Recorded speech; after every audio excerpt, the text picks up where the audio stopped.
Chapter 5. The armor is not given lightly. For weeks, Achilles had refused to fight. The greatest warrior among the Greeks remained in his camp, while the war continued without him. At first, the army had convinced itself it could endure his absence. Other heroes stepped forward. Other commanders took responsibility. The line held. Then it began to bend. And slowly, day by day, the Trojans took more ground than they gave back. Every advance became harder. Every victory cost more. Every loss seemed impossible to recover. Now Hector stood at the front of an army that believed momentum belonged to them. The Trojans had driven the Greeks back toward their own ships, pressing them closer to the sea with every assault. The war had reached a point where defeat was no longer a distant possibility. It was visible. The Greek camp no longer sounded like a place preparing for battle. It sounded like a place trying to survive one. Wounded men crowded the paths between tents. Messengers pushed through exhausted soldiers, carrying reports that grew worse with every hour. Commanders argued over shrinking options, while healers struggled to keep pace with the casualties arriving from the front. And still, Achilles remained apart from it all. Patroclus ran through the camp, past men too wounded to return to the fighting, past soldiers carrying friends who could no longer walk, past commanders shouting orders that vanished beneath the noise of fear and confusion. Everywhere he looked, he saw the same thing. Retreat. Not organized withdrawal, not tactical repositioning. Retreat. The Greeks were giving ground again. A group of soldiers hurried past him toward the shoreline, glancing nervously over their shoulders as if they expected Trojan spears to appear at any moment. Patroclus didn't stop. The sounds of battle followed him even here, closer than they should have been. That alone was enough to make his stomach tighten. If the Trojans reached the ships, the war was finished, and everyone knew it. He pushed forward until he reached the edge of Achilles' isolation. The noise of the camp seemed to dim there, as though Achilles had built a wall around himself without ever lifting a stone. He found him seated outside his tent, still, silent, untouched by the panic consuming the rest of the army. Patroclus stopped only long enough to catch his breath. Then he spoke. "They've lost the center." Achilles didn't answer. Patroclus continued, sharper. Hector broke through. The line didn't recover this time. A pause. "They're not retreating in order anymore. They're running."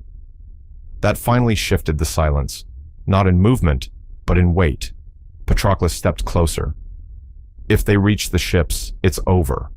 Achilles finally spoke, calm and flat. "Then it ends."